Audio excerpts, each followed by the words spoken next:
Naomi Home presents the Lulu Large Cat Tower Assembly video. Before we begin, please make sure to have the assembly instructions on hand to follow along and have all the parts listed. To get started, insert part number 4 into part number 3 by using 1A screw. Next, place one part number 5 onto part number 3 by using 1B screw. Similarly, place another part number 5 onto part number 3 by using 1A screw for each part.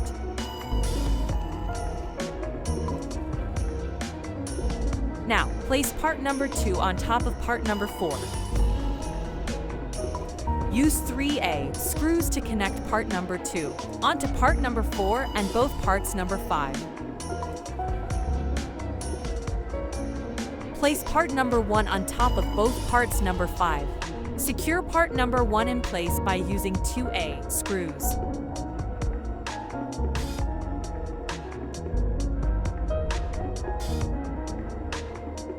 And there you have it.